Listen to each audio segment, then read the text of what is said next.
Thanks for joining me, Violet, and the viewers and listeners. Today we're going to be talking about the root of all knowledge.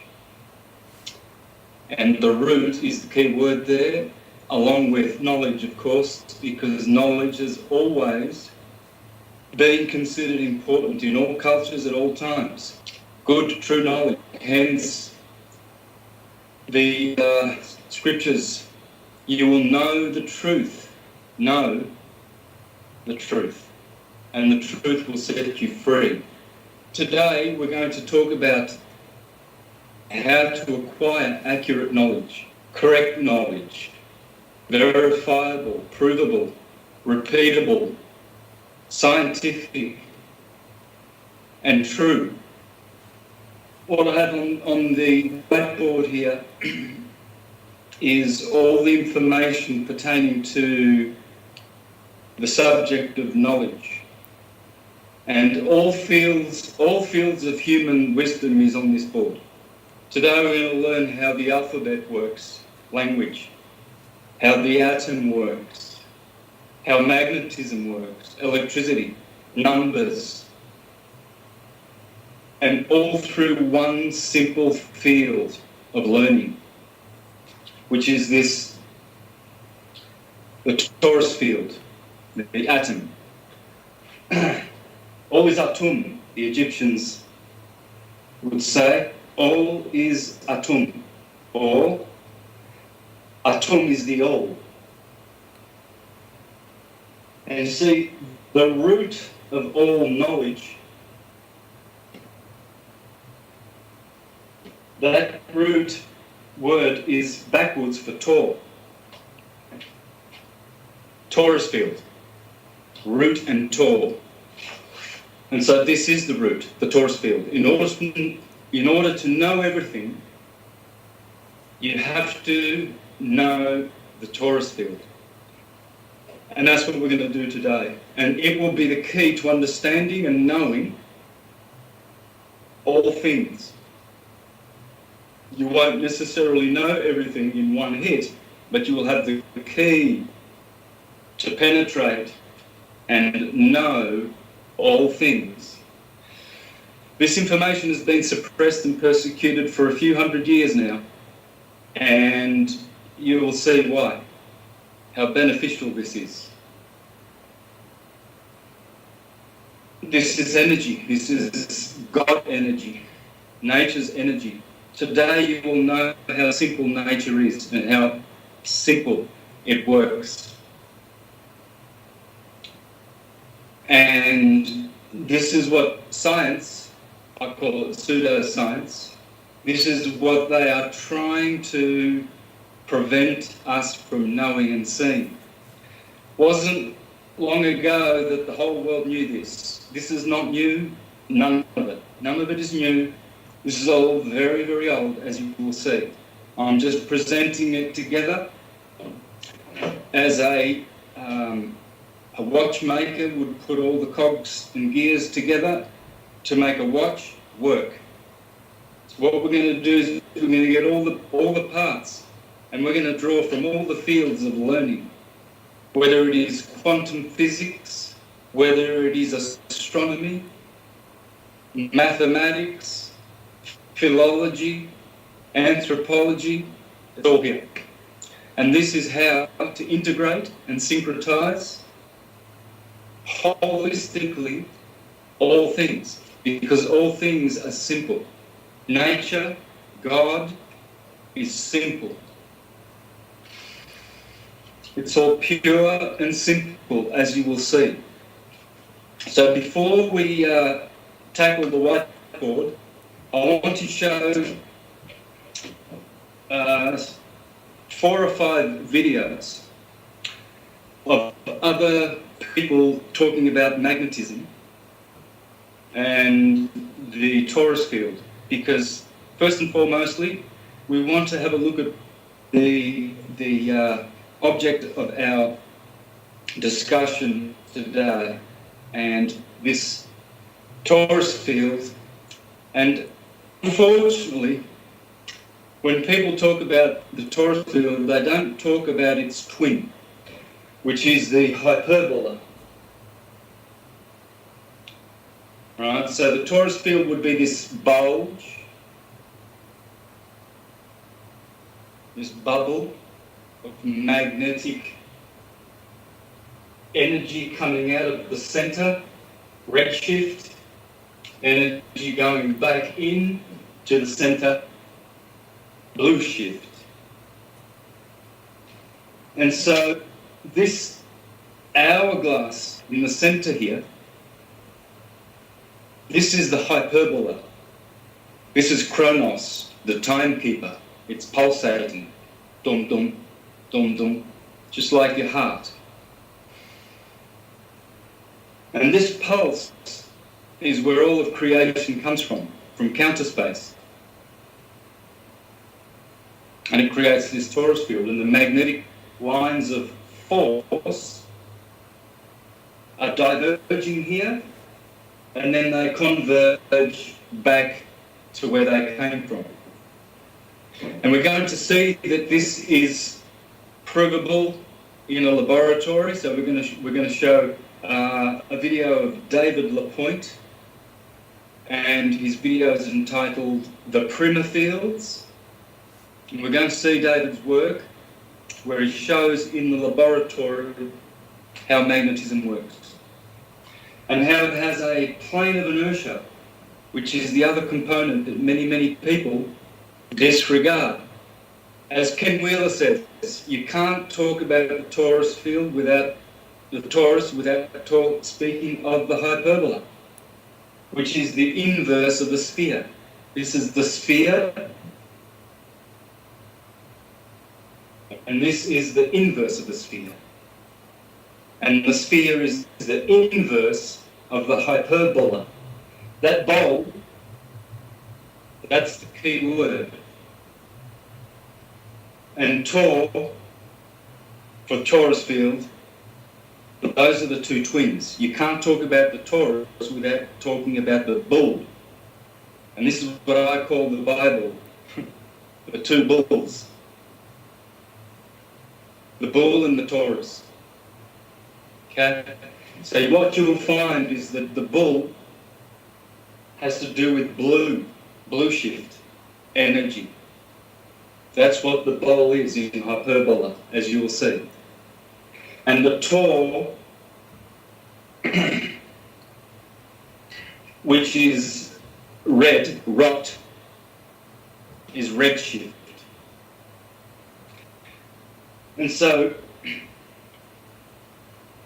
there are three key words that this presentation will be based on, which are three universal words. And you'll see from today that all language, there's only one language in the universe. And it comes from this science. It comes from the atom. Atom is the first of the key words. Remember the word atom, as in your anatomy, meaning that your body is made of atoms. And please remember the word etymology, or otherwise pronounced etymology, the science of words and the true meaning of words. Well, you're going to be learning etymology today and how words come from atoms. Atom is the primary root word of the universe, all is atom. From there come the two twins, red shift, blue shift, and they are blue, bull. You see they are anagrams of each other. So today we're going to be doing a lot of anagrams and lexicograms. Words within words, words backwards, jumbled up, anagrams. Because this is how language works. And so we're going to learn about atom number one and the two twins, blue and red, the bull and the torus, both meaning bulls. And these torus fields actually pertain to all the cow worship, Hathor in Egypt, persisting until today in India, the worship of the cow, because it comes from the torus cow. And this is, as you can see, the torus as you will see, I put here is the uterus. It's the feminine, the womb. And then this, as you will see, is the phallic, the male member. And you see the word here? This is the phallic, okay? And nature is like this. It is polarized in masculine and feminine. And usually, of course, when our children are born, little boy gets blue, little girl gets pink, okay? And we see the hot, cold water, hot water. These are the two polarizations that the torus field creates by its very nature. So without going any further with the whiteboard, I've already ventured a little bit more than I wanted to. I wanted to do all this in one hit, but that just introduces you now to why there's a lot of blue and red on there. There are all blue words and all red words, and this pertains to science, and you will see that every language can be expressed thusly. This is not just for English. I've done this in Italian, Portuguese, Spanish. I include Japanese in my syncretism as I speak Japanese. I study hiragana, katakana, and kanji, which is the Chinese characters. Learned how to write them, etc., and speak Japanese. There's a lot of Greek in this. There's Sanskrit. There's Hebrew. There's Egyptian, and the list goes on. Aramaic. The list goes on. I've done it with every language. So I just want to preface it with that, so that people don't jump and think, oh yes, but that's all fine and dandy. It works in English, but what about the other languages? Well, I've done it in many languages, and I have been a polyglot since I was a little boy. Bilingual at birth, Calabrian and English, and then in my teens I learned Spanish, Italian, Portuguese, French, Greek, Japanese. I learned Hebrew, a lot of Hebrew. I learned a lot of Aramaic. I learned Farsi, which is the Persian language, etc. To be a polyglot is a great blessing. It's not necessary, but it helps. And so here you have a lot of languages merging in, but it's all understandable. So what I'm going to do now is share my screen and play a few short videos. The Primer Fields by David Lapointe, and then we're going to jump to Ken Wheeler and his ferrocell showing the nature of magnetism, then Walter Russell, and I think that's about it for now, but let's just jump to that now. I'm going to be sharing my screen. Alrighty, so Ken Wheeler, let's have a look at this one. Hey, restarting my lecture here. Have the old MacBook out, the projector, and projecting stuff on the wall, giving the lecture to myself. I wanted to show you something really neat. I just have a cube magnet here. I wanted to save this for the 4th edition. I made this discovery back in early 2017. I got a couple of supercells on the floor here. Let me grab one and show you something. I don't know if you'll be able to see it. Let me actually zoom in. If you actually see, we're looking at the actual polarity of the magnet here. You can tap in. There we go.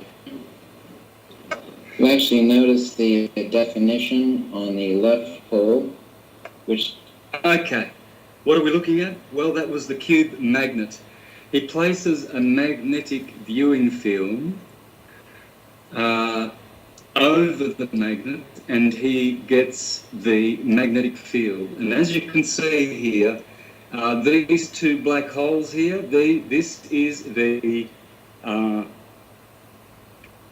hyperbola, and this line right down the center, this is the plane of inertia, or what they call the block wall, B-L-O-C-H, block wall, right here in the middle.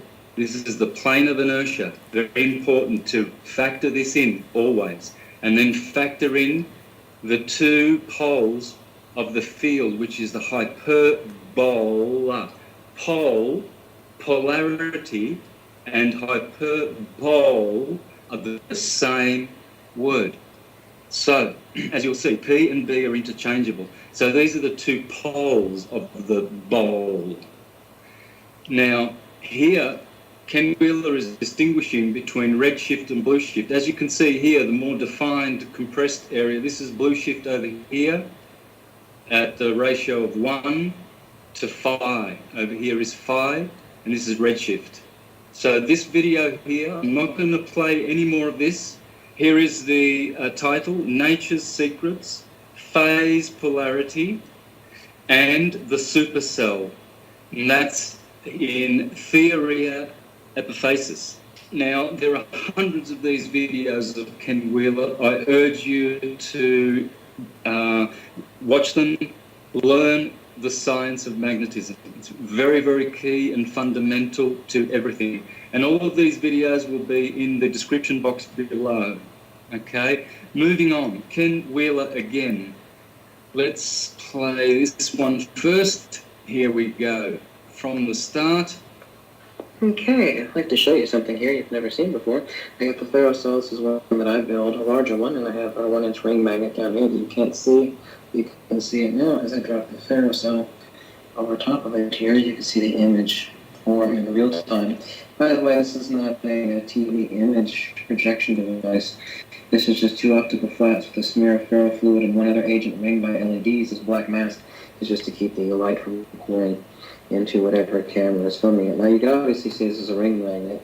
You actually can't see it in real life, otherwise you'd see well over a couple inches of holographic depth. It's actually quite amazing that no camera can do it justice. Hold on, I'll show you to you in a second. Here you can actually see the divergent field, the spirograph-like pattern. This would be the reciprocating precessional hyperboloid that forms as the light is Take note, he calls the torus field the reciprocating precessional hyperboloid torus field. So he uses, you need those four key words. It is reciprocating energy, it is energy that precesses, hence it has a gyromagnetic, the Lamore frequency. Okay, so it's retardation, electromagnetic retardation, right? That's precession, hyperboloid torus field. So this is very key as well. Divergent in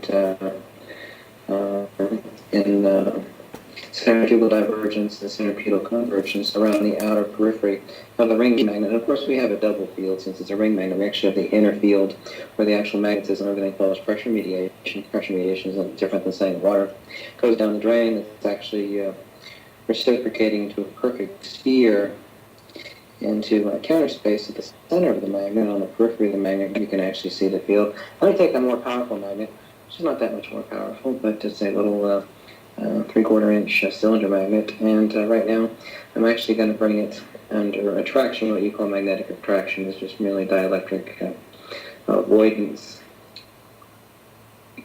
in that counter space. But watch the periphery of the field of the spirograph pattern. As I bring it close, you'll actually notice that this field, the outer perimeter field, will collapse. You'll notice actually between the weaker ring magnet and the more powerful cylinder magnet, we actually have immediately between them, we actually have a ball of light. You notice as I bring it away that the field reappears, and as I bring it closer, it actually collapses. Okay. Let me actually zoom on a little better. There we go. Here's a better view. As I bring it closer, you notice the field collapses, but also look to what happens right between the two. As the field collapses, the light also collapses. Remember, EM is transverse, it's a coaxial circuit, transverse electrical magnetic. As the field collapses, and here you can actually see the collapsed field about 1/4, actually 1/5 its original size. And what happens if you think I flip the magnet around and what you can call magnetic repulsion, dielectric counteravoidance, you have increase in force and motion. What do you think is going to happen then? If the field collapsed under attraction, what do you think will happen to the periphery of the magnetic field of the ring magnet as I bring it closer? It should expand, correct? Remember, everything works off the right-hand rule. Everything is capacitance, resistance, permeability, and permittivity. So take a look. You'll notice that the actual periphery of the magnetic field actually expands. And also take a look at what happens between the two magnets. Remember this magnet in my fingers is much more powerful than the ring magnet underneath it, which is also powerful on the other end. Take a look closely. Take a look at what happens. It's a torus field. I wish you could see this in real life. Let me zoom in a little bit. So let's take a look at attraction, dielectric avoidance. You notice that the periphery of the magnetic field on the ring magnet collapses. And we actually have between the two a sphere of light. Actually, we have a torus of light, but let's not get too complicated. See, that's the north pole of the magnet. In the reverse. Blue shift. This is red shift. Force and motion rather than Force and motion. This is increasing inertia. This is increasing potential. Increasing potential. That is the north pole, blue shift. It is sucking in the light. That's what a north pole of a magnet is. Okay? Red shift is radiating out. That's the repelling. That's red shift. That's all it is. And he's showing this in these two videos. I urge you to watch at least these two videos, everyone watching. I think I'll just continue till the end and then move on. The light comes all the way to the center and the field contracts. Here we have the plane of inertia, the dielectric inertial plane occurring between the two. Here we actually have the inverse of that. We have increasing force and motion. Expansion of the periphery of the magnetic field, since force and motion and magnetism is one and the same thing. Inertia and acceleration and dielectricity of the plane of inertia is obviously inverse to centrifugal divergence. We have centrifugal convergence, not this. We have increasing centrifugal divergence. This is why the light of the spirograph pattern, simplex field geometry, pressure mediation, we actually have the torus of magnetic divergence expanding under increasing force and motion. Anyway, I thought I'd show you that. And here we have what humanity incorrectly calls magnetic attraction. You see, we actually have contraction of the magnetic field. So I bring it actually away from the center, so it wants to pull itself back. Also, it's not just blue shift, it is the black hole. It also equates with the black light, the voidance light. It is voiding. What you have there is dielectric voidance. The opposite side, which repels, that is force and motion. That's magnetism. The other side is dielectricity. It's redshift. So we have redshift is the repelling side and the blue shift is drawing. So the redshift also equates with white light. Okay, so this is very, very important. That the red and blue are also the black and the white. This is very, very important to understand. Let me now move on to another video of Ken Wheeler's. Here we go. And this one is very, very important. If you want to understand how the universe works, this is the foundation. Okay, I wrote about this in the last section of my book, Uncovering the Secrets of Magnetism, available free online. I want to show you, for the first time ever, except for my book, the missing secret of light. I've known about this for 5+ years now, but now, due to experiments, other people's inventions and patents, and recent discoveries, the evidence has become absolutely overwhelming.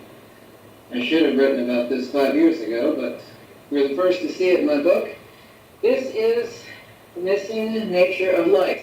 It explains the photoelectric effect, the Faraday effect, the wave-particle duality nonsense of the cult of quantum.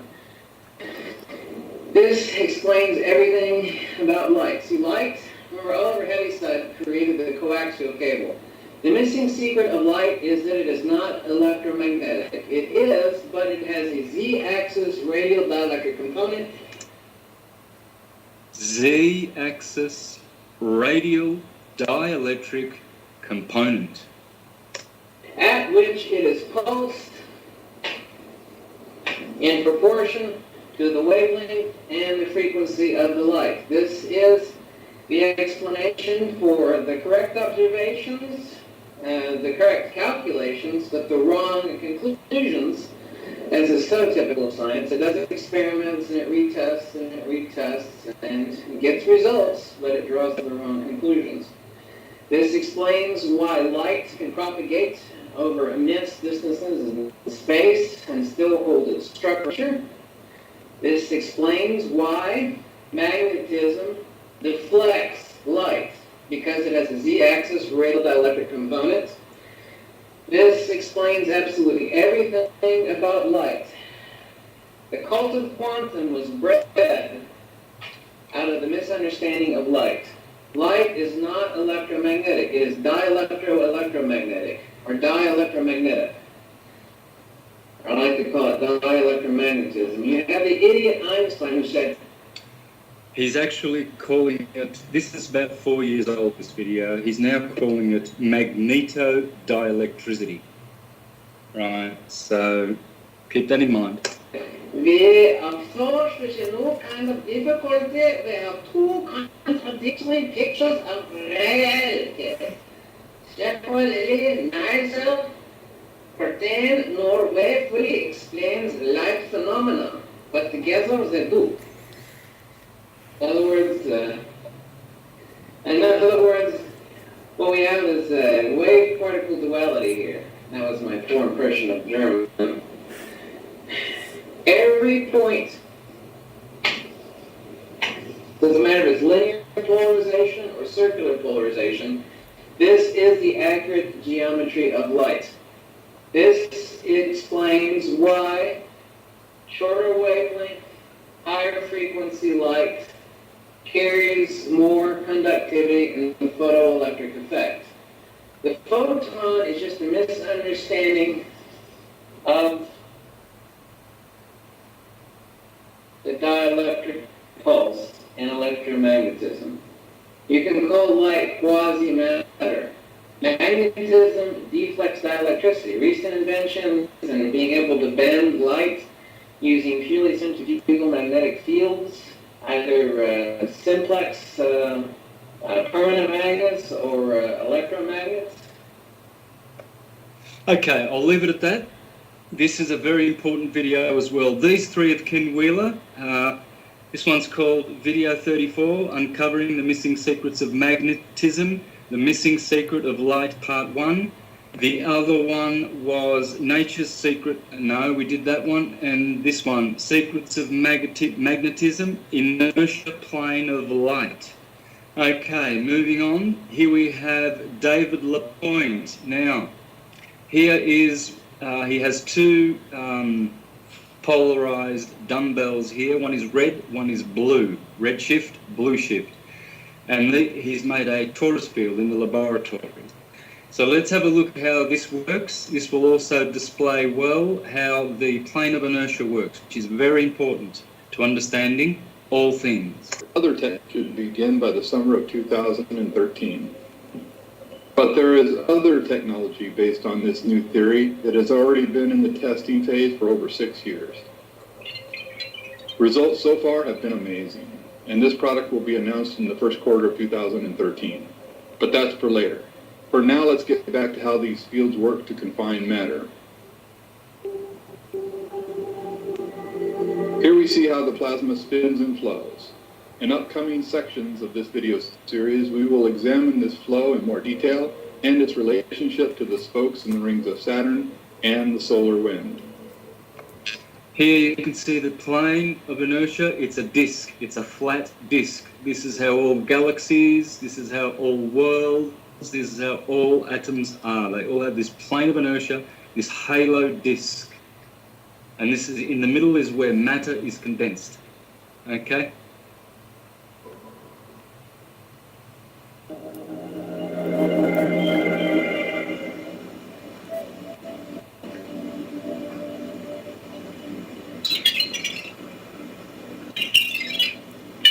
This is all in the laboratory.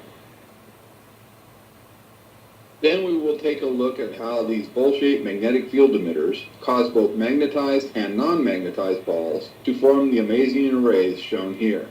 The only thing holding these balls in position are the magnetic fields emanating from these two bowls. Could this truly be the way that atomic and molecular structures are properly explained?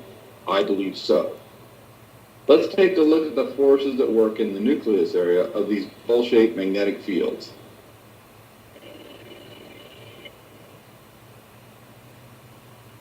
Shown here are ordinary non-magnetized 5mm steel balls.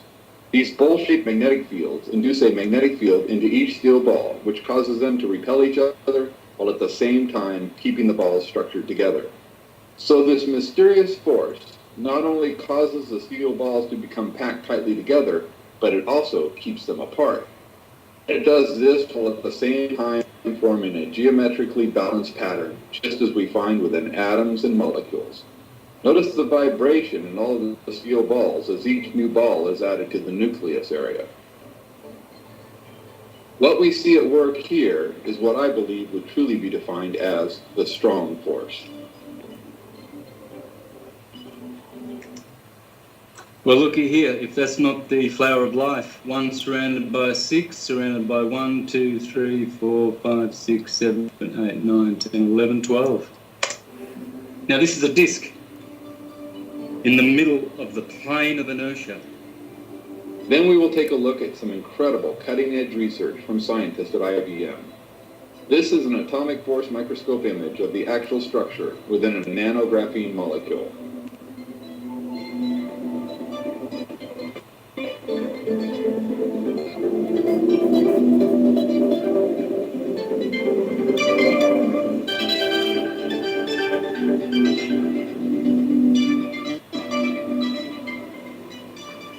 Now we see the image of the nanographene molecule superimposed on top of the array of steel balls that were formed in the nucleus area of the bowl-shaped magnetic fields. Matter.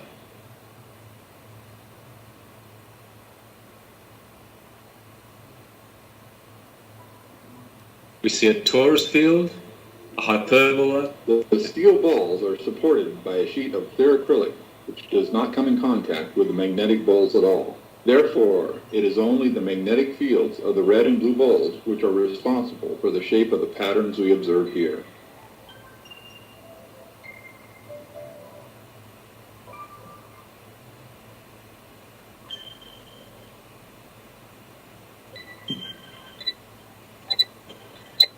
All right.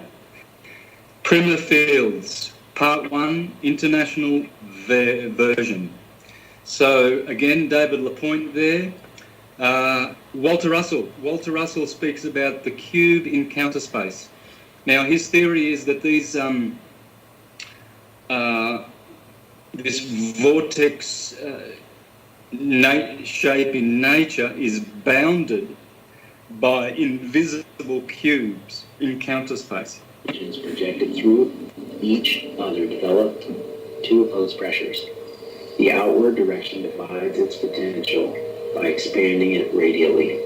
The inward direction multiplies it by compressing it radially. Thus, the two opposite plus or minus equilibrium conditions are produced, which motivate the electric universe of two-way motion. Give to it its heartbeat and produce all effects of illusion caused by... Okay, so these cones, what is coming inward is called an electron, and it is blue shift. What is radiating outward is called a proton, and it is red shift. And this is the plane of inertia. This is Walter Russell's model. Moving on. Let's just have a look at this quick video here from, I think it's the Thrive film. They did something on the torus field. They did a whole documentary back in 2013. I didn't actually get to see the whole thing, but yeah, it was based on this torus field of energy. Here is a little short video about it, and I think this will suffice, and then we'll go straight to the whiteboard. Now, we've been considering a single torus here. One of the wonderful things about a torus is that it's open at the center. And being open at the center, it can connect with the entire universe. And that means another torus can be right here beside it. And center to center, there's no problem, torus to torus, to connect. So, you and I, center to center, very distinct, different beings, but center to center, through consciousness, we intimately can connect. And that's to say we can connect with the entire universe. Beautiful. The human heart is now documented as the strongest generator of both electrical and magnetic fields in the body. Now, this is important because we've always been taught that the brain is where the action is. The brain has an electrical field, it does have a magnetic field, but they're relatively weak compared to the heart. The heart is about 100 times stronger electrically, up to 5,000 times stronger, 5,000 times stronger magnetically than the brain. And the reason this is important is because the physical world as we know it is made of those two fields of energy, electrical and magnetic fields of energy, electromagnetic fields. Our own physics books now tell us if we can change either the magnetic field of an atom or the electrical field of the atom, by doing that we literally change that atom. We change the stuff that our bodies in this world are made of. And it appears now that the human heart is designed to do both, to change both the electrical field and the magnetic field of our bodies and our world, and they do so in response to the emotions that we create between our heart and our brain. These original dynamics are visible at various scales. One of them is at the galactic level. All right, let's leave that. Oh yeah, the galactic level. Let's go back. Out again. Stars like Arcturus, for instance, we know big arms of galaxies spinning around, and they have vortices that goes from the center out to the edge of the galactic halo that surrounds them. Stars move from... This is the model. This is absolutely the model. This is the tree of life. This is the apple of Adam and Eve. This is the tree of the knowledge of good and evil below. This is the plane of inertia, and this is how all galaxies, all worlds work. The atom is like this. This is the atom. The torus field and the hyperbola is the atom. And this plane of inertia here, that's where the Earth is. The Earth is this disk, okay? And the planets and the stars that we see twirling around our heads, these are in the ether. This is the ether field here that makes the apple, okay? So again, this is called torus energy and the power of the heart. All these videos will be in the description box. There's Walter Russell, we did that one. Primer Fields, 3 of Ken Wheeler's, and then we'll come back to this one about the scalar waves. All right, so what do we have here? We have the root of all knowledge. It can integrate all fields of knowledge, no matter what it is, all philosophies and all theologies, whether you are Islamic, whether you are Christian, it all merges into this, it all comes from this. This is the field of knowledge of all fields. And somehow we lost it. Well, somehow. It was the persecution and suppression from inquisitional means and entities that cannot benefit from this, which will give free energy, because the world once knew this only a few hundred years ago in the Tartarian Empire. It was free energy, and they also had all of this knowledge. And not only that, did they have they were a permaculture society. There was no agriculture. We just foraged and lived in the cities as well, but just the earth was a paradise, and it was usurped. It was destroyed. That world was shattered, and this was the knowledge that was fundamental to it. And you will be learning this today. So. Atom is the key word. It is the atom, and it is what we call the torus field. It makes what I call the Trinity: the atom, the torus and the bull. And those are the three fundamental key words of all languages. Of all words, they are the most important words you will ever understand and know. The bull, the tor, and atum. It is a one. If the atom is one, it means one. But it is three. And this is the mystery of the Trinity. The one is three. So what I've done is I've put all the Trinities above on the top here, starting with the most common Trinity that we all know. Kronos, Rhea, his consort, and Zeus. Time, chronology. This is time. This is space. Area. Remember the lexicograms. And then this is form. Matter. Time, space, matter. Which corresponds to the neutron, the proton, and the electron. The neutron is all time. Proton is future. Electron is past. Spirit.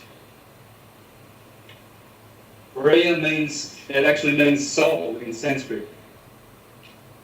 The counterpart of Rhea, which is Radharani, means soul. It is the soul, Ra. Ra means soul.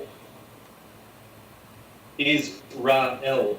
All these trinities are the same thing, by the way, different fields of knowledge. Here you have mythology. Here you have science, spirituality or theology. Again, scripture, Israel. This is the spirit, the I am. This is the soul, and this is the body, the electron. The proton is the soul. Going across. Rest, motion, vibration, resonance. This is very important to get this right. Gravitation. Not gravity, gravitation. The electron is gravitation. The electron is gravitating inward, blue. The proton is radiating outwardly, radiation. Ra, ra, ra, ra. Magnetism is radiation. Magnitude. That's magnetism. Radiation is radial. Very, very important. This is what Ken Wheeler was talking about. The Z-axis radial dielectric component. All waves that radiate are dielectric. All waves that vibrate are transverse electric waves. So you see, rest and motion, dielectricity is rest. Magnetism is motion. Electricity is motion which creates. It's kinetic energy, and this is motion energy which manifests. This is the plane of inertia. This is represented by the red torus, magnetism, and electricity will go with the blue. As you'll see, they're all interchangeable anyway. But this trinity and how I've declinated it is exactly how it is. Don't change any of it, because this is the key. You'll understand that all these trinities are important. I've only got a short list here. There are many. Any trinity you know, a trinity in unity that you know, it's all the same thing. It's all this. Nothing is not this. Time is the pulse that comes from here. It's the heartbeat. This is space, and together they make this form. And your body, you have a torso. Well, that's a torus field. The blue convergent light is coming in at the top here. The red is radiating down at the bottom, and it's coming back around. So your torus is your torso. And here you can see the head of the man. This is the neck, throat chakra, heart chakra. Yellow should be here, orange, red. See, the torus torso knows about blue shift, red shift. No problem, your body. This is the rainbow. You've got ultraviolet, ultra above, and infrared below. I was going to say a trinity about atoms. It's a trinity within itself because A is like Allah or astrology, and I see the T in tum as alchemy or the cross, that which is crucified, and then Om is the sound, so that'd be theology. So in essence, atom is the trinity: astrology, alchemy, and theology, language within itself. I just noticed that. Yes. Essentially, this is the three fields of philosophy as well. So it's physics, ethics, and logic. You see, that's what the world's current world system, which runs big pharma and all of this corrupted type treatment, they've persecuted the logic, ethics, and physics, which is again another trinity. Yeah. We're going to find that atum is all of this. It's 10 numbers actually. This is the tetractys of Pythagoras. So it's a oneness, it's a two-ness, it's a three-ness, and a quadruplicity. So we do have a duality, a trinity universe, and a quadruplicity. Yes. So and we're going to see that. Árbol in Spanish, tree. In all the European languages, bol is a tree. Tree, TR, is a tori, because a tree looks like a torus. In Latin, it's arbor. So either way, bol or bor, because the L and the R are interchangeable. The most important interchangeable of all the letters are L and R. 50% of penetrating all knowledge is to understand these two interchangeables, L and R. This is why in all languages they're always confused. Fused. In Japan, they don't say rice, they say lice. Okay, so, and in Asia, everywhere, you see, because the lie, they are produced in the same place. So this is a very, very important thing to understand here, how these two are the most important letters in all of these interchangeables. So going back to the trinities, I neglected to point one out, and that is black light is the cube, white light is the sphere, and this Star of David type tetragonal shape, red shift, blue shift. So the red triangle is pointing upward, it's the male phallic, and the blue is the uterus. Interesting, it's opposite. You see how they're interchangeable. This will happen all the time. You see many, many, many interchangeables here. The cube is in counter space. It is rest. It is where everything rests. I made a model of that cube from Walter Russell with a sine wave in it, and the vortices coming from the centre. And this is always in counter space, the cube. So when we come to words like Kabbalah, what is the science of Kabbalah? Well, it's the science of cube, and bol. And this is bol It's dealing with spheres, balls. That is the word for ball. Okay, so I've made a list here of all the things that this hyperbola is. It's all these things, and we'll see how they are in all the languages. How is all these things? In the centre here, there is the black and white light. This is the black light going in, and it's also the blue light. Okay, but the black, it's not going in. It's when you look at Ken Wheeler's magnetic viewing film, he says the dielectric black light is where you don't see any light, and that is convergent light, centripetal.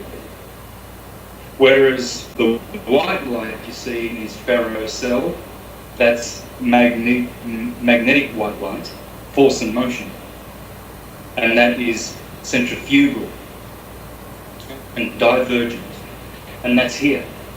And so here is where the black and white light is. Dark matter, all of that stuff, it's all this. There's only these three things: dielectricity, magnetism, and electricity, as we're going to learn. We're going to learn about the two kinds of waves: the scalar wave, longitudinal, standing wave, and then we're going to learn about the transverse wave, which has a transverse component. Remember, Ken Wheeler was talking about the z-axis radial component, electricity, and then the other energy, which is transverse. So what we see here, that these are the two conjugate co-principles of the universe: rest and motion, or inertia and acceleration, force and motion.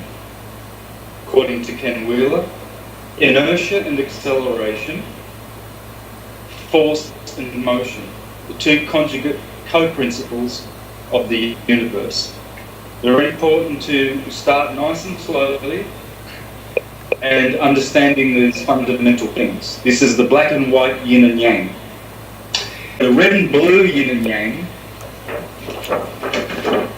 as in the South Korean flag, this is red shift, blue shift, and you'll see this everywhere in the universe. The ambulance, red light, blue light. The police siren. Okay? Red pill, blue pill. Roses are red, violets are blue. Republicans are red, Democrats are blue. And that is the world of polarity. The black and white world, it has polarity, but it's transcendental polarity. It's not polarization based on ignorance, where something not similar is a threat to you, or is good or evil. Over there in the black and white world is the transcendent world. That is the scalar wave. And the scalar wave is radiation. So it's like when you throw a stone in a pebble, you'll get radial waves, and they expand and get larger and larger every time. That's the power of the radiation waves of magnetism. Very, very different to the vibratory waves of electricity. Vibration is inferior to radiation. When the ripples radiate radially from the centre of the pond, that's the standing wave, the longitudinal wave. And as there is pressure in the water, as it ripples outwardly, that pressure creates a bulge. And now you have a vibration, you have a wave doing this, going out radially. And that's the transverse wave. That's what we call electricity. It's perpendicular to magnetism. It's the Holy Cross. This is the Holy Cross. The phallic in the middle, and the plane of inertia here. Plane of inertia becomes planet of Earth, the plane of the Earth is the planet Earth. Here is what's known as the North Pole. Pole. We can make that a P. Okay, so polarity, to polarize. See, white light, when it first starts to radiate, it does redshift first, then blue shift instantly thereafter.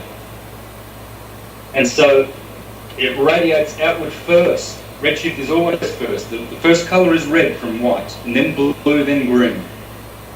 And so here you see the polarization is sevenfold. It's the electromagnetic spectrum, right here in your body, the rainbow. And so it has the radiating energy.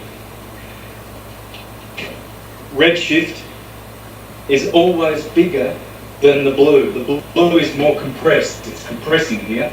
So it's disproportional. Here you have 5. The size of this is 5, and the size of this is 1. 1 to 5.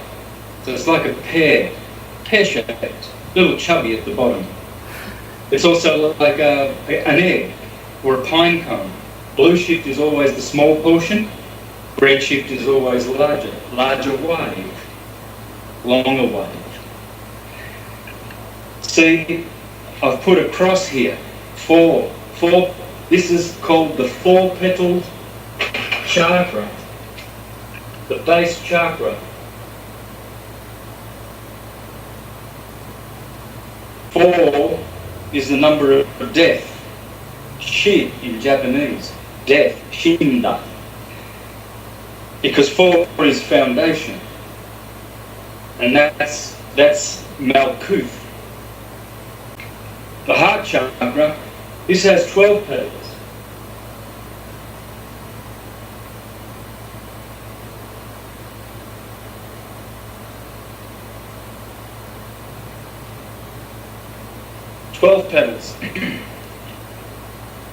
And then of course the blue one is the 12-petaled lotus.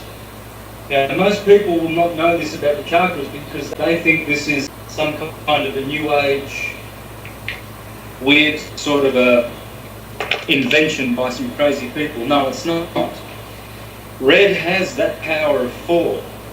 Blue, 16, is 4 times 4. You get a laser light, a blue laser light, and it's going to have a lot more capacitance, potential, or power than red. And because it has higher capacitance, these petals relate to its nature in every way. And that number 16 is very, very pertinent. It comes to 7. And the letter P is the 16th letter of the alphabet, 7.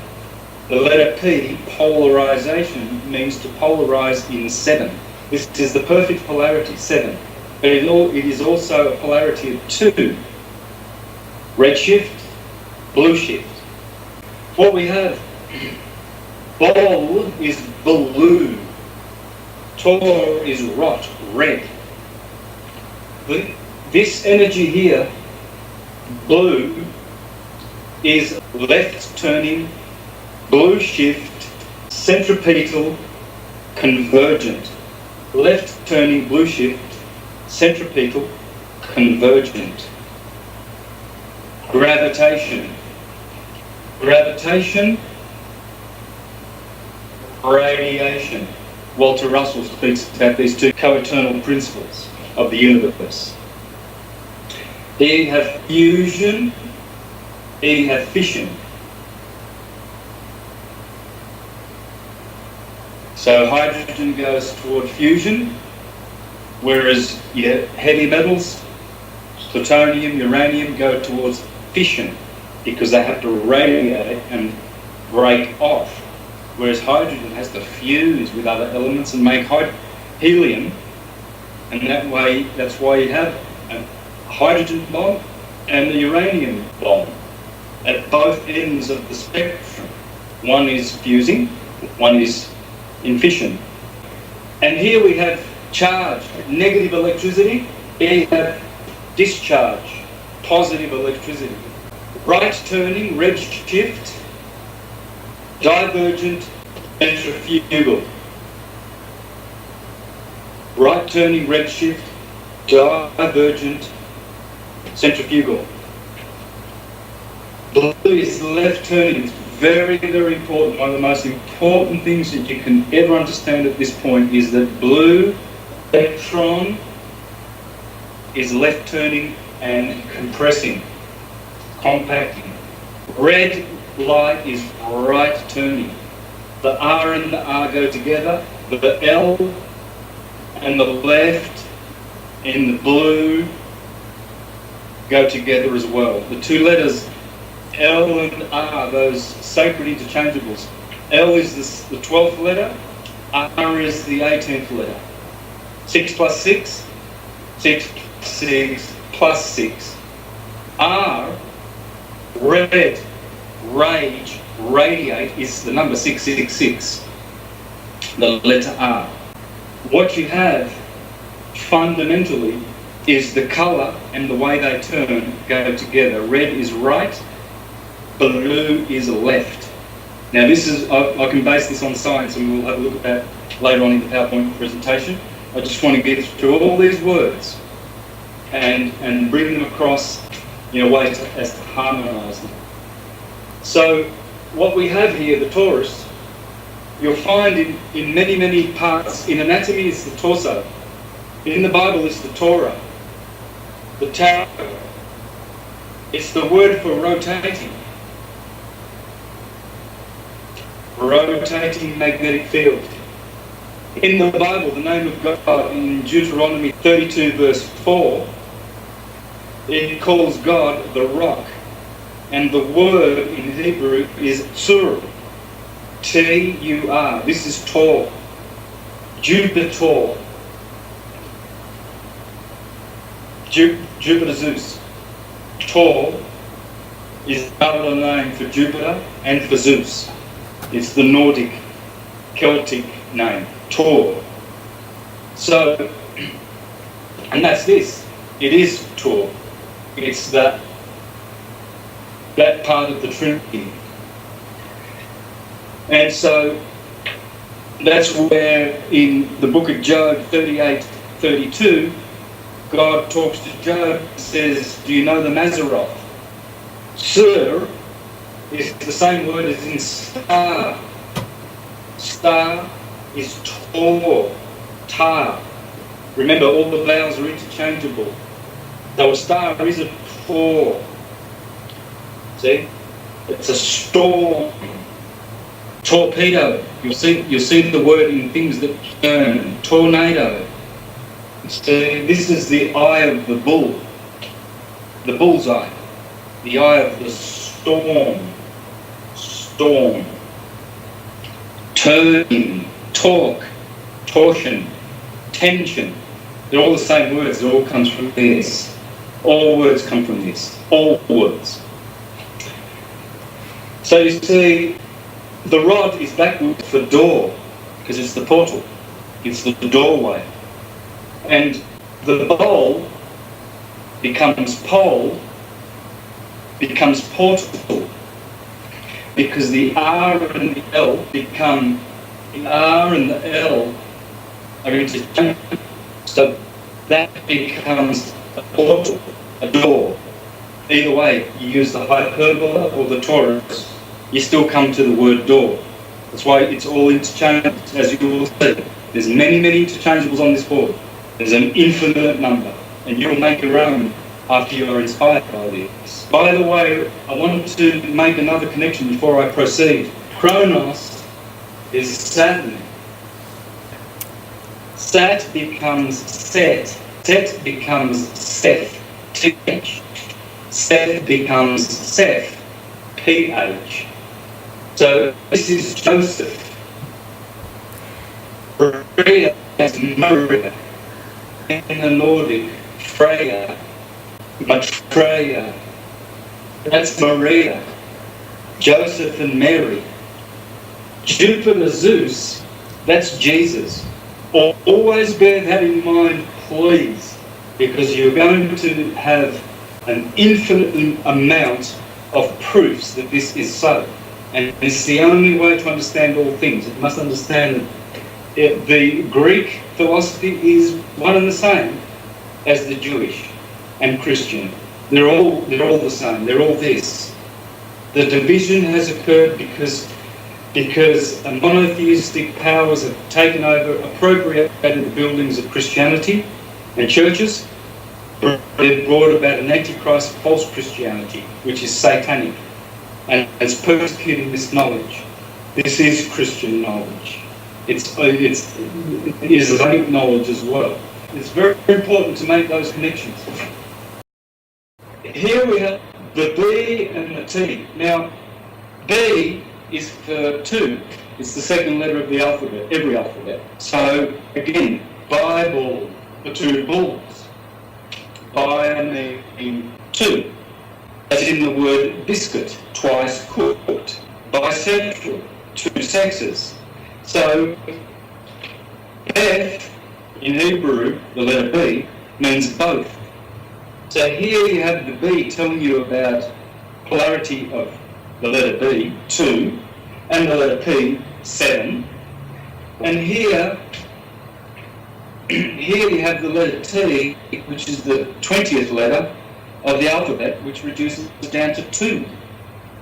Again, duality. Both B, T, 2. 2 poles, 2 wave expansions or lengths. When you look at another BOL, or this Baal, this is known as Baal in the scriptures.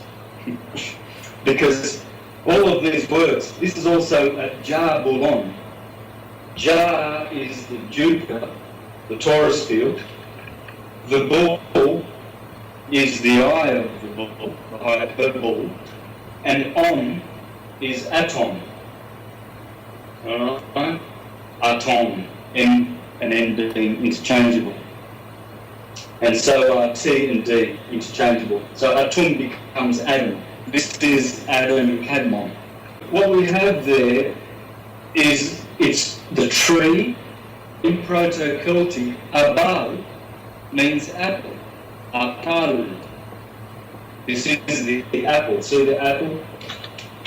And that's the apple core, a heart, the corazon. Abal, with a B on that, you get Babylon. This is the diabol. Dia meaning 2, and bol meaning 2. It's not the devil, although it's diabolical, because polarity is, in a sense, diabolical. Why? Because polarity is made with the transverse wave, which decays. The radial wave, it expands. In magnetism, as the wave radiates radially, it expands, it grows in magnitude. Whereas the Hertzian wave, transverse wave, it can only diminish. Hence, it is considered the lower. Electricity is inferior to magnetism. Magnetism is divine. Oh yes, they call electricity divine as well, but it's very dangerous energy. Whereas magnetism is, well, it can be dangerous, of course, but it's an energy which is much more kind to and bio-friendly to the human organism. So we see a word like cabal, you see, the sphere and the cube. Baal. Bala, in Persian, divine. You see, so this ball it's a ball. Baal means, the hyperbola, rather, means a ball. It means divine. Apple. It means thrust, as in ballistic, bullet, blast. So it's thrust, forest. It means tree, arbol, arbor. It means to open, because an anagram of B-O-L would be B-O-R or B-R-A. Brahma, abrasion, abracadabra, abraxas, Abraham. See, this is Abraham, the pillar of Abraham, because it's Abra, by virtue of the law of, well, anagrams and lexicograms. So you see that's a very, very important root word there. The bar. So this is a bar. It also becomes a rod. Right? Rod is road. In Japanese, a road is a dori. Dori. I. Dori. Road. Road. Dori. Or they're both. It's the same word.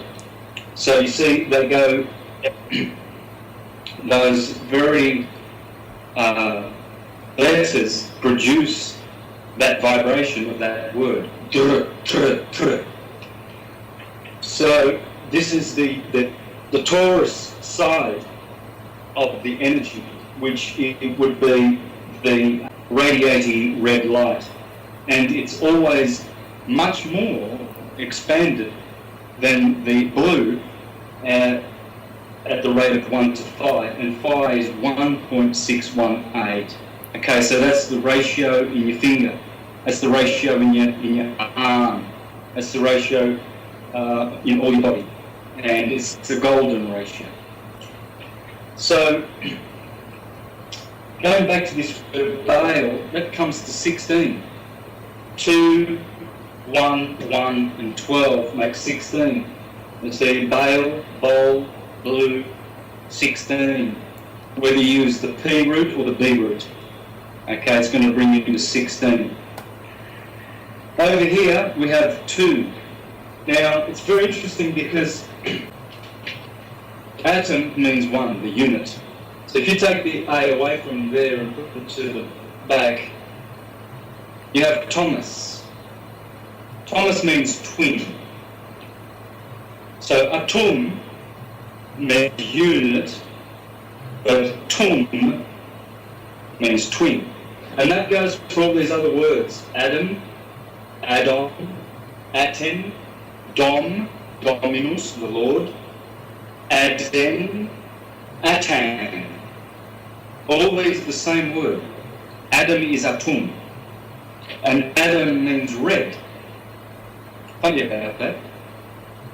So, again, you can have a D here or a T. D is the letter 4. So either way, this is a door, or a TOR. And although it's the 20th letter in the English alphabet, in Hebrew it's the 22nd, which makes 4. So 2 is always associated with 2 and 4. Tetra. That's why we have this tetractys, Pythagoras' tetractys, teaching you about how important these 4 fundamental numbers are, which come to 10. And as you will see, the seed of life in the centre here, 7. This encompasses the number 1, 2, 3, 4, 5, 6, 7, 8, 9, and 10, and even 12. Okay? So, you see that the letter T turns up in most languages, it always turns up in the first 4 numbers. 2, 3, tetra. Even in Latin, 4 is quattuor. Tur, that's the same tur. Quattuor, 4. It depicts the 4 polarities of the torus field. These 2 and these 2. Time and space. Tree, it also means open, abra. It also means phallus, the phallic, because phal, pH, is interchangeable with a B. So the ball is the phal, you see, and this is the fall of Adam and Eve with their phallus. You see? Yeah. It's the fall. It's the same word. F also is pronounced the same as PH. Yes. So the abal, the apple that they ate and then acquired, well, one acquired a phallus, the other one acquired a uterus and a clitoris, and so that also becomes phylon. And phylon is pylon, is pillar, pole, polarity. Right? So phylon in Greek means leaf. You see, when Adam and Eve ate the apple and that they saw that they were naked, God sewed for them fig leaves. Well, these are the leaves, because this is called leaves. It's called phylon. And we'll see later, we'll see all the meanings of the word hyperbole and body and where they come from and how it means all of these things. And so the fig leaves, it's interesting because in Italian, the female genitalia has a nickname, fig. Friga. Figa. And it also, or you can say it fica with a C. And it's the fig. And why is that? You see, the story is not literal, but it's telling you secret things. The figa also is in reference to a woman in Italian. If you see a beautiful woman, you say, what a beautiful figure, which translates into figure. Her beautiful figure, you see, the gender goes with the genitalia. The genitalia goes with the gender. And so the figs and the fig leaves is talking about this phallus and the torso field that God gave man and woman. And see, when you look at the female genitalia, you see why they call it a fig. And the same with the male genitalia. Do not both have figs and figures? Figure is form. So when God sewed loins for Adam and Eve with fig leaves, they ate this apple, they incarnated, and thus became naked. In other words, they realised that, wow, in this form, in this material form, you are now visible. Therefore, some parts you don't want to show. So, Bo is also Bel, the obelisk, the phallic of all phallics, the obelisk. Apollo, pole, remember polarity, polarization, police, polity, pole, becomes Apollo, becomes Allah, becomes Abba. Ba is father, Baba, Babylon. And of course B and P being interchangeable, that becomes Papa, the Pope. Papa and Baba, that's the Baba, right? And this is why they attribute maleness to God. So remember, there is another part of the Trinity, and that's Rhea, who is always interchangeable with her son, Maria and Jesus, Isis and Horus. See, she is her name, you'll see it in all of these words, she is the dear one. Dear, D-E-A, means goddess. Goddess, the dear goddess Rhea, who is rare, who is the light of the universe, she is clear. She is the mother of reality. Area, space. Era, time. Year, time. And she has a son, Rhea's son. Rhea's son, Jesus, is the Logos. Logic and reason. Objective, subjective. See, the Logos is sound. And bowl Hyperbole means to speak. When you speak hyperbole, you're exaggerating. Hyper means excess. Bola, in Greek, it's a Greek word, means thrust. Excess thrust. So, talk, T-O-R, talking. You create torsion fields when you talk. And that's what this is all about. So it's the Word of God. It's the Word. And it is spelling, telling, appelling, appellation. Right? So she's the mother of reality, but she's also the dream weaver. See, Maria, or Maya, is the dream.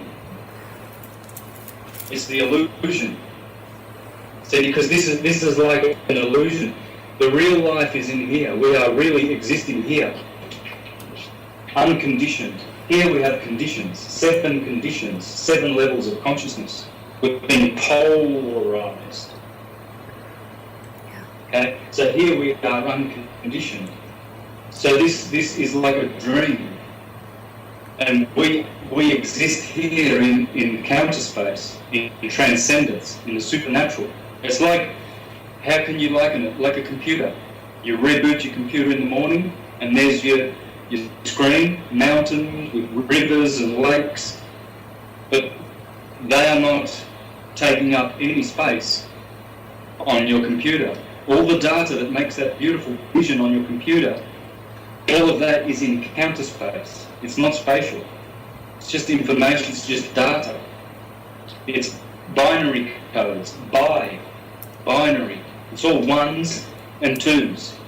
You see, Adam means the pulse of your heart. Dum, dum, dum, dum. Eve means the wave. It's a pulse wave universe. Adam means the number 1. Eve means 2, even. All even numbers are feminine. All masculine numbers are odd. Oddum, Adam. So numerically, Adam is 1, Eve is 2, and Adam is all the odd numbers, and Eve is all the even numbers. But it's also the pulse on the longitudinal wave. That's Adam, dum dum dum dum. And the consequence of that is he has a partner now. He has the magnetic electromagnetic wave, which is transverse, which is now Eve, divided. David means divided. Divine means divided. Eve means even. And she turns up in the number 7. Well, 7 and 11. L, even. Because 11 is 2. And 7 is even polarity, the electromagnetic spectrum. So either way, 7, 11. So what you see here is with the blue wave is very compact and the red wave is very, very long. Okay? And so that red wave is the fear wave, isn't it? This is the love wave. Love, Eve. Love. Eve is the wave. The wave is how she weaves the dream weaver. And how does she do that? By spinning a net with her magic magnet, because she is the dream weaver. She is the sphere, white light, virgin. She is white like a virgin. She is Ra, the soul, the proton, space, Maria. The torus field, radiation. Radiation is superior and prior to vibration. Okay, vibration, the transverse wave only decays. The radial wave only expands. So it's forever. That's where entangled particles happen. People talk about entangled protons, electrons. Well, yes, on the longitudinal wave here, everything is one. It's all connected. This is one atom. This is two Tom. Thomas, Didymus, the twin. Dum. Dum is the twin. You see, Thomas means twin. Adam is the madam. He's the one who has his dame in the Garden of Eden. His mate, M-A-T-E.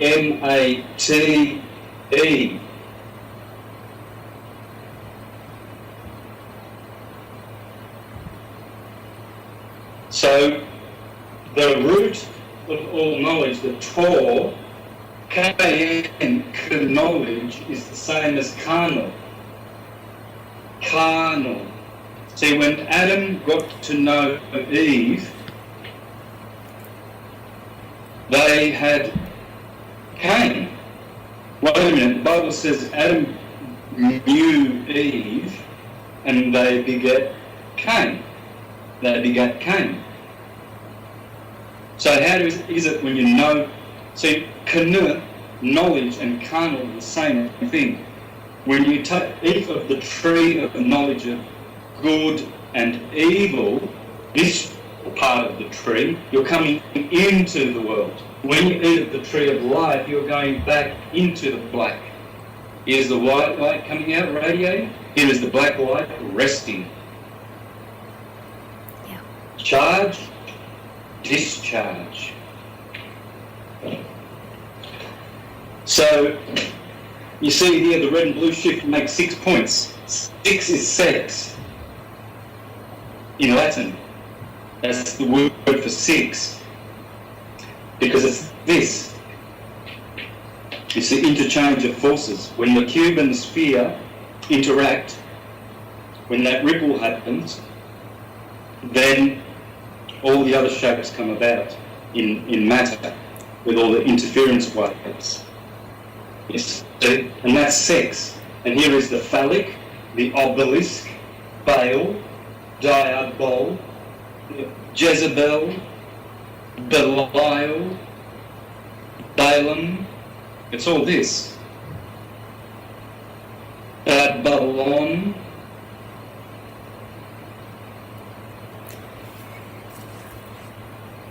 It's also in balance. Balance. It's also ballet, to dance. Dan. Dan means man in Japanese. Dansei. Dansei. S-E-I. Man. Adan is Adam in Spanish. Dan is DNA. It's also and. They're all anagrams for each other. And is Andros. Andrew, the man. Andros, who has a hand. Hand and Andrew, handy Andy, are the same thing, because the hand defines the andros, the man, the DNA. You see, Adam comes into a mad world. They are the damned, the dumb, made of mud. It's all in the word Adam. Rhea, she reaps the cereals. Rhea, to make the bread. Rhea, grain. Rhea, she makes reality the realm we live in. The feminine principle is the principle of reacting. Rhea, you'll find her in the earth. Breath, the breath, the earth, the heart. She's in the earth, she's in the breath, she's in the heart. But it's all theatre. So this here, this is the plane. The earth is theatre. Okay, as Shakespeare said, it's all a theatre, a plane for us to react in. And you won't just find Rhea in the earth element, you'll find her in all the elements. You'll find her in air. Rhea, you'll find her in water. Rhea, you'll find her in fire. Rhea, you'll find her in ether. Rhea, and what is ether? Well, it's the weather. Because in the field, in this field here, whatever is vibrating and radiating is weather. It's ether, you see? There you find her in the breast. She's the mother, she has the breast. And from there you will drink her cream. She will rear you. She's the mother who rears her children. You see, remember, she saved Zeus from Kronos, who was eating all their babies, Maria. So, as Maria did with Jesus, she went down to Egypt because Herod wanted to kill the baby Jesus. So did Rhea have to protect Jupiter, Zeus, the original. Well, it's not. There's no original. They're all just the same thing. And so, here we see in Scripture, the Lamb is the Lamb. This is the Lamb of God. It's the lamp of God, because it's light. See, she also has another son, Rhea, and that would be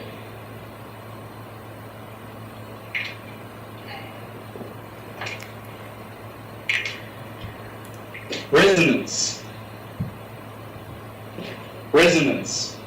Vibration, resonance. Sun, resonance, is sonoluminescence. This is sonoluminescence, the lamp. And it makes a cross. The plane of inertia where we live, the heavens, the hellish planes. And this is the cross. The bar, and by the way, Rabbi is backwards. The sons of Ra, Rabbanim. So there's the bar, and there's the cross. It's the cross. And there it is in duality. There it is as the kiro, the Cairo. There's the ro, as a P. And it's a three-dimensional cross. That's a two-dimensional cross. As you can see, it's the same as this. That's the other three-dimensional cross. And it's made up of two letters, ki and ro. So like a K and an R. Kronos. Krishna. Christ. Because that's what this is. It's the Lamb of God. It's Christ. Yeah. If you've seen me, you've seen the Father. This is the Word made flesh. This is the flesh. What is material? What is material is the flesh. And so you see there are lots of words that come from this. Turbulence, torus, terrible, trouble, to buttress something, to bolster.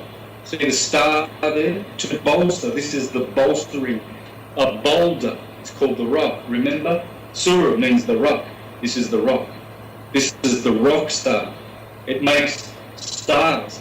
You see, but some people want to be monsters, gangsters, fraudsters. They don't want to be masters, youngsters, superstars, pastors. How many pastors do you know talk about the asters?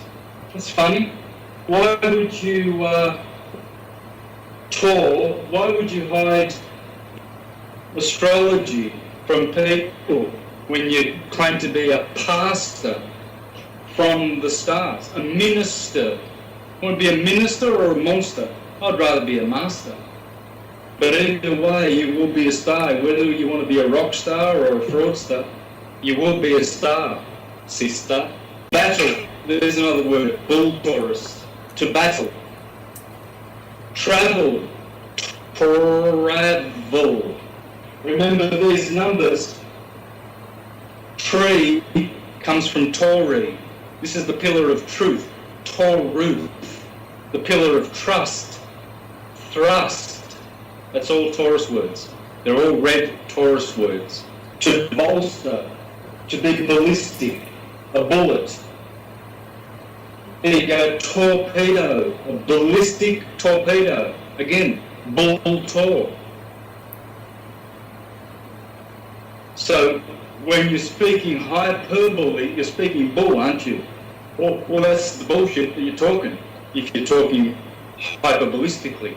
And it comes from this, because this is thrusting out. It's like the computer. You know, when you turn your computer off, everything goes back into counter space. It's all just hiding there in your hard drive. It's not gone. So when your body, when your torso, torus field, and your anatomy disintegrates, well, you've gone from the womb to the tomb. Tomb, or is a tomb. So you come from a womb, you end up in a tomb. There's the tomb, the letter T. You are the letter T. That's the cross you must bear. This is the horizontal plane in the heart, represented by the arms, and then the vertical plane is the bowl. Your spinal column is that tree. It's called a meridunda, your spinal column. And it has a thoracic 12 bones, the thoracic 12 bones which hold the 12 ribs. Let's do ribs. So you've got Adam and Eve. Adam gives a rib to make Eve. Well, this is ionic bonding. Ione is Eve, the goddess, Ione. In the atom, when an electron is given, a rib,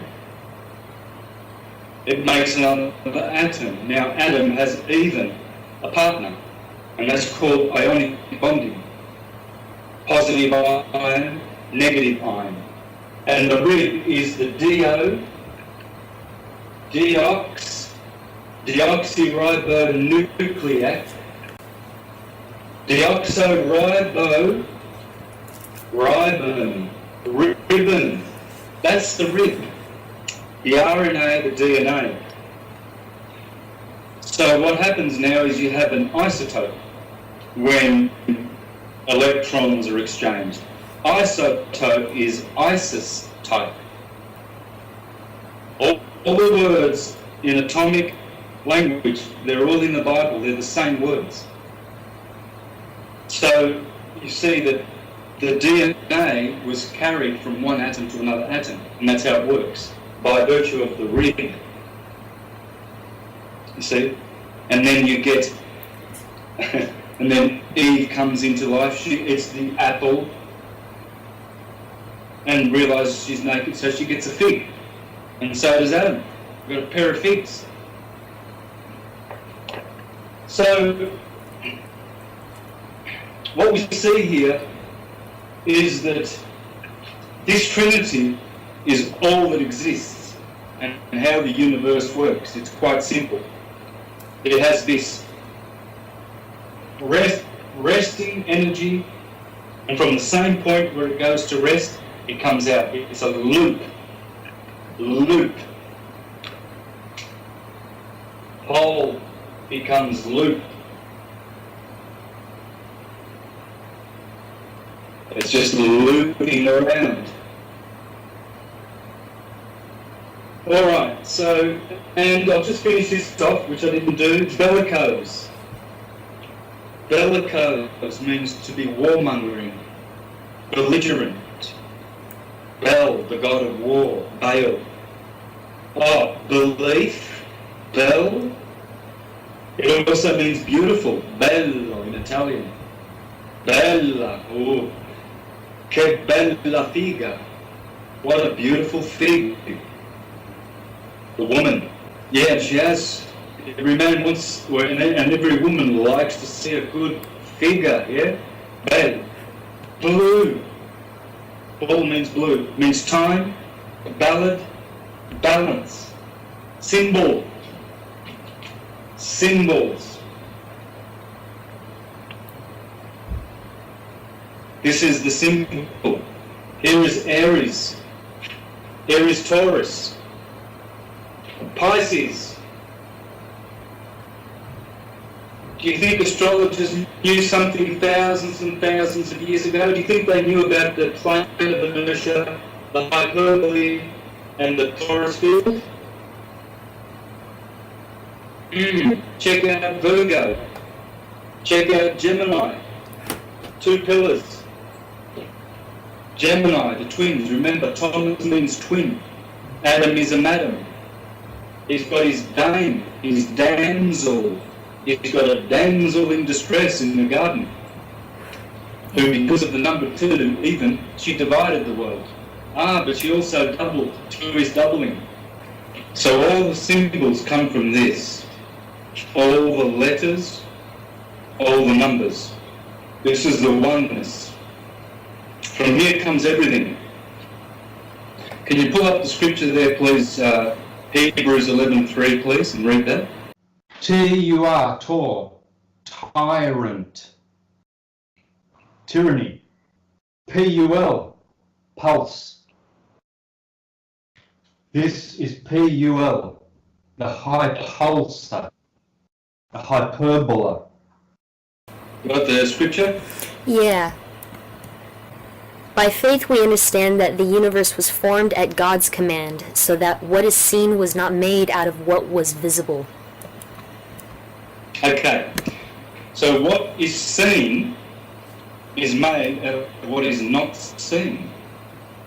This is not seen. And what is seen is made from what is unseen. This is not nothing. People say, oh, the universe was made, big bang, come out of nothing.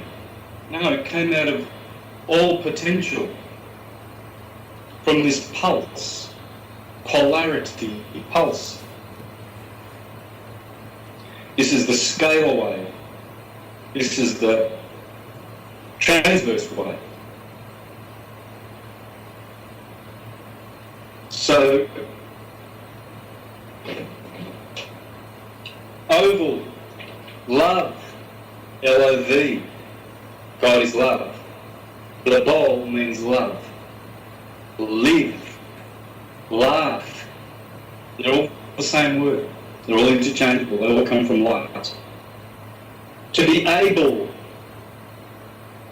to be a rebel, a festival, carnival, these are all to Baal, these are all feasts to Baal, festival. Eating flesh to Baal, carnival.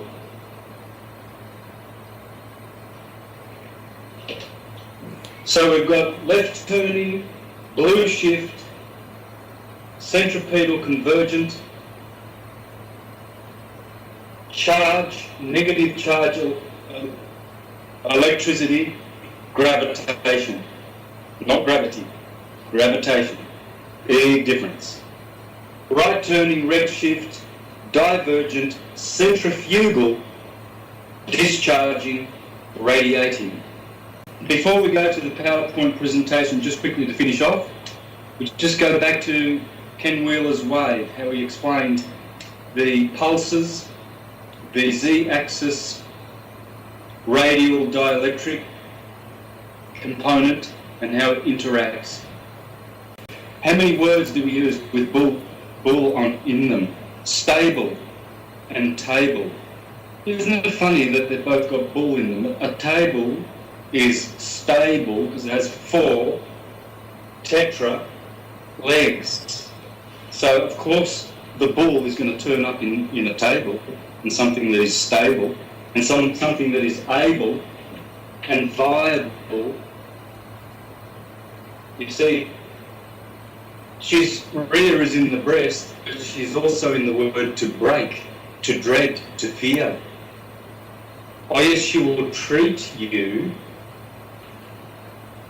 well, she will care for you, but then there's this break This is a breaking energy. Radiate to radiate.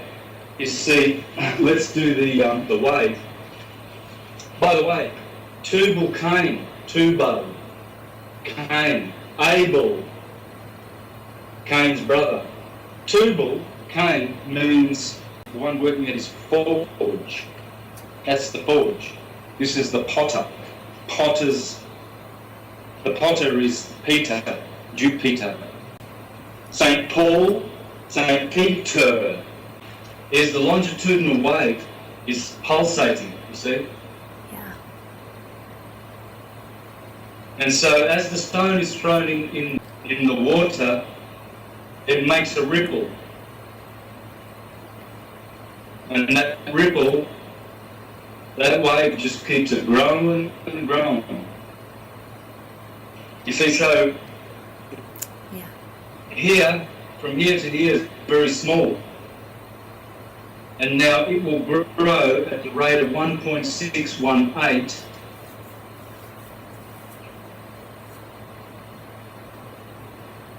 as it expands. Now, as it expands, because there is pressure, resistance, ohms in the field, in this case water, it's the same with any field. It's any of these elements, water, fire, air. In water, this is a whirlpool. If this was in the air, this would be called a tornado. So that's water and air. Fire. This is plasma and fire. It's the same thing. Earth. Volcano. Volcano is a vortex. It's a torus field. Okay, and that explodes at the point. That's where it's coming out of here. And the volcano just... So earth, air, water, fire, the torsion, the field modality, the field mechanics are all the same. They're all toruses. There's all tornadoes. Everything is turning. Yeah. See? Saturn, turn. Jupiter, all the words ending in ter. So as this happens, the resistance along this ripple here, now you start to get a wave like this, you see? And that's electricity. The transverse perpendicular wave. And it goes diminishing and decaying, whereas this goes expanding. This is the magnitude of magnetism. Electricity is an inferior, and that's why electricity is the demiurge. This is the demiurge. Bale, the beautiful one, the bellicose one. See, there's the pulse. Either way, time is in these words.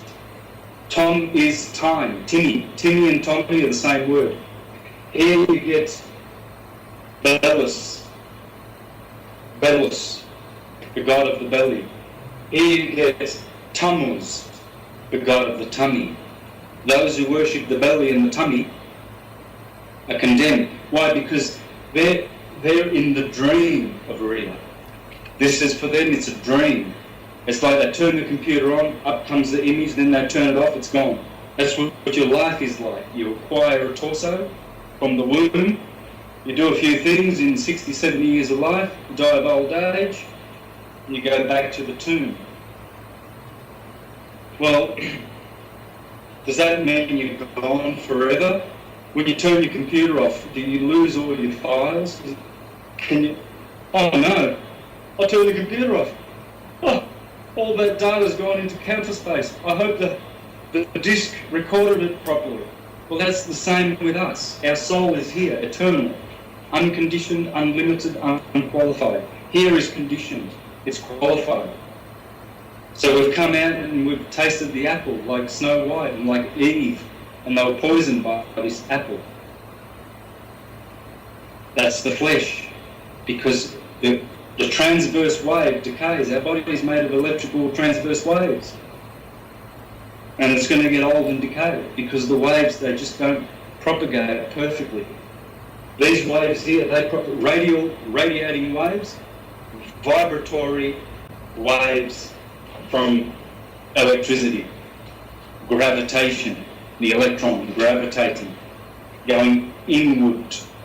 So I would say, I would study Walter Russell's images to understand. There it is. There's the electron and the proton all in action in that cube. There's the cube there. The cube in counter space. The sphere is incandescent. The cube is cold. Black light. White light is incandescent. There it is. Let me just read to you a portion of this book.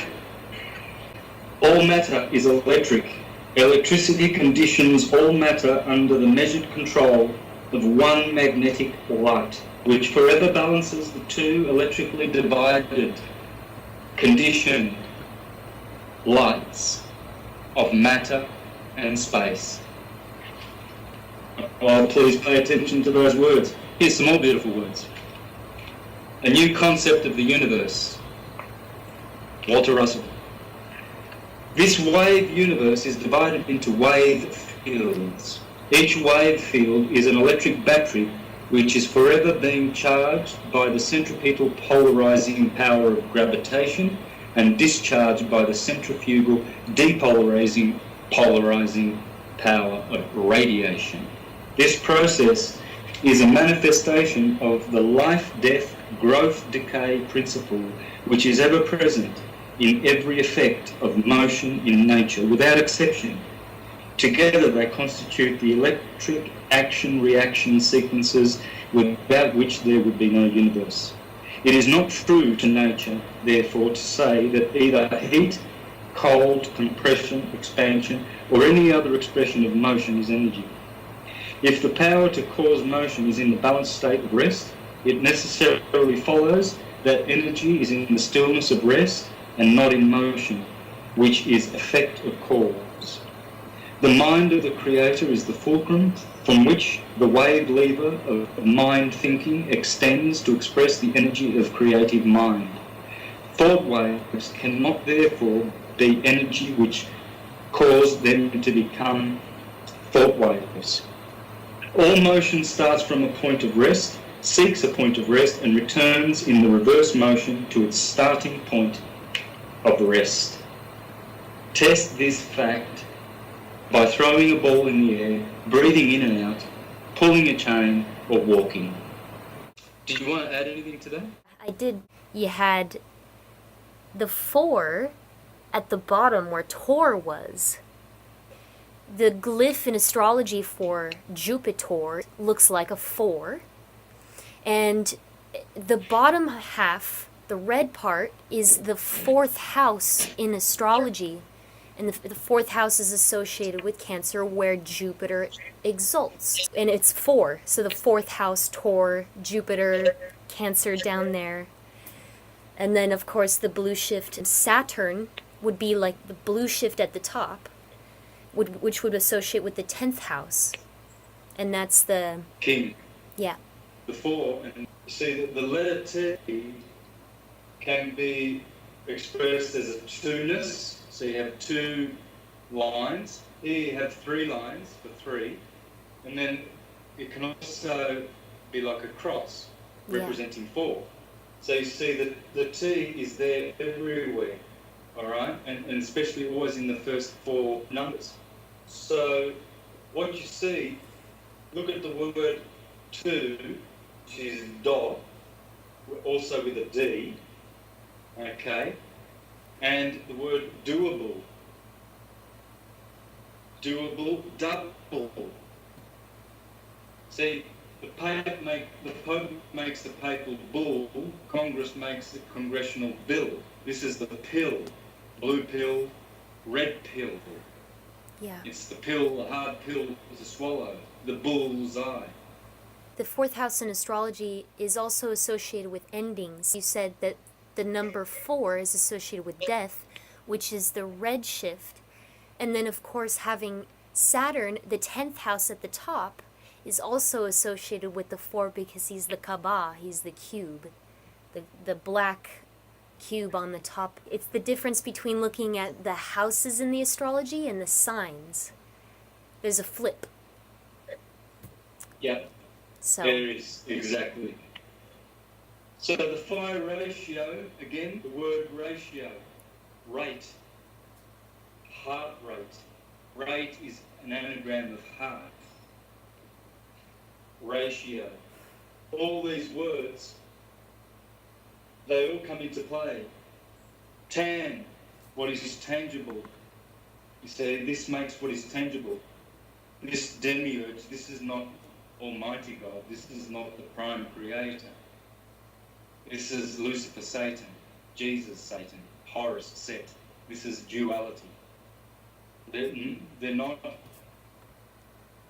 evil and good as we know it. They are, as Walter Russell explained, it's like a pump. You see, one cancels out the other. So we see that all of these words, they all connect to those 3 most important words in the universe. Atum, Bull, and Taurus. yes.